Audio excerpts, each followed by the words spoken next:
الحمدللہ وحدہ والصلاۃ والسلام علی من لا نبی بعدہ۔ اولئک سیریز کی دوسری قسط کے ساتھ حاضر ہیں۔ اس سیریز میں ہم قرآن میں لفظ اولئک پہ غور و فکر کریں گے انشاءاللہ۔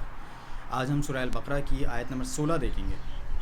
اولئک الذین اشتروا الضلالۃ بالہدی فما ربحت تجارتہم وما کانوا مہتدین، یعنی یہی ہیں جنہوں نے ہدایت پر گمراہی کو ترجیح دی تو ان کا یہ سودا ان کے لیے کچھ بھی نفع بخش نہ ہوا اور نہ یہ راستہ پا سکے ہیں۔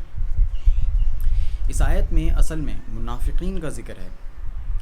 اس آیت کے کانٹیکس کے لیے اگر پیچھے آیت نمبر 8 تک جائیں تو معلوم ہوگا کہ یثرب کے لوگوں کی ایک تقسیم یہ بھی بتائی گئی کہ ان میں ایک منافقین بھی ہیں۔ پھر ایک ایک کر کے ان کے جرائم اور ان کی بیماریاں گنوائی گئیں۔ آیت نمبر 8 سے یہاں تک نہ صرف ان کے جرائم بلکہ ان کا انجام بھی ذکر کیا گیا ہے۔ ان کے جرائم میں بتایا گیا کہ ان کو حسد کی بیماری لگ گئی ہے۔ انہیں جب کہا جاتا ہے کہ فساد نہ پھیلاؤ تو کہتے ہیں کہ ہم تو مصلح ہیں۔ جب انہیں کہا جاتا ہے کہ ایسے ایمان لاؤ جیسے صحابہ ایمان لائے ہیں تو کہتے ہیں کہ تم چاہتے ہو کہ نعوذ باللہ ہم ان بیوقوفوں کی طرح ایمان لے آئیں، جبکہ اصل بیوقوف تو یہ خود ہیں جو ہدایت کے بدلے گمراہی پر مصر ہیں۔